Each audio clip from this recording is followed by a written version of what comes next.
வணக்கம் சார், என் பேர் தான் ரிச்சர்ட். என்னுடைய ஊர் மதுரை. நான் ஆல்ரெடி மதுரை கணக்கான காலம் ஆடிஷனில் கலந்துட்டு ஃபைனல் வரைக்கும் வந்துட்டு வெயிட்டிங் லிஸ்ட்டில் மிஸ் பண்ணிட்டேன். So this time I have to win this wild card entry. Okay sir, இப்போ கான்செப்ட் என்னன்னா, ஒரு இன்ஜினியரிங் ஸ்டூடெண்ட் எப்படி நிலைமையில் இருக்கான்றது தான் கான்செப்ட். Okay sir.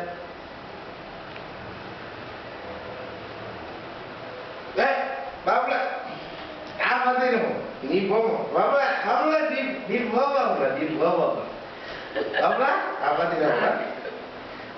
டேய் வேண்டாவே வேண்டாம் பார்த்துக்கிறேன், வீட்டுக்கு நான் என் பள்ளி கட்டல. டேய் படிக்கட்டு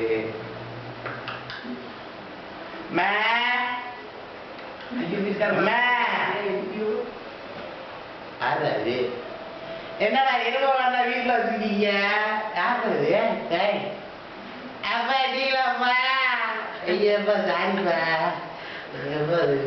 அடிக்கலப்பா அடிக்கலப்பா, சும்மா சும்மா அடிக்கலப்பா, நம்புங்கப்பா, சொல்றது அடிக்கலப்பா. அம்மா சொல்லுமா, இல்லைன்னா உன் புருஷனை டைவர்ஸ் பண்ணிக்கிறேம்மா, பேசாம கேட்டுக்கிட்டு சொல்லுமா.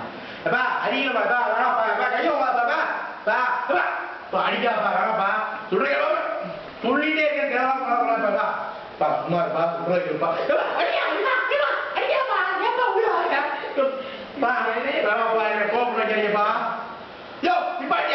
சும்மா சும்மா அடிச்சுக்கிட்டு இருக்க. நானும் பார்த்துட்டு இருக்கேன், மனுஷன் பையன் நினைச்சியா இல்ல வேற எதுவும் நினைச்சியா? சும்மா தண்ணி அடிச்சு வராங்க. இன்ஜினியரிங் படிச்சுட்டு இன்ஜினியரிங் எப்படி உயிரா அப்படிங்க. இப்ப பாத்தியா என்ன நடக்குது? பாத்தியா வலிக்கிறியா? 80% வச்சிருக்கேன், எவ்வளவு வேலை கொடுக்க மாட்டேன். என்ன பண்ண சொல்ற? ஒண்ணு வர முடியாது. சொல்லுவ நீ என்ன சொல்லுவ? நான் சாப்பாடு போடுறேன், நான் இது பண்றேன்ட்டு நீ உயிரோட இருக்க வரைக்கும் போடுவ. அப்ப நானு பிச்சைக்காரன் இருக்கவேன். அதுக்குதான் முடியல. சொன்னா புரிஞ்சுக்க, வேலையும் கொடுக்க மாட்டேன், ஒன்றும் கொடுக்க மாட்டேன். நானே இது பண்ணா இன்னொரு அடிச்சு வச்சுக்கையா ஒரு வார்த்தைக்கு சொல்லிவிட்டாவா. வணக்கம் சார், நன்றி. இதுதான் கான்செப்ட். நிச்சயமா நான் ஒயிட் கார்டு என்ட்ரியில் வின் பண்ண நினைக்கிறேன். தேங்க்யூ.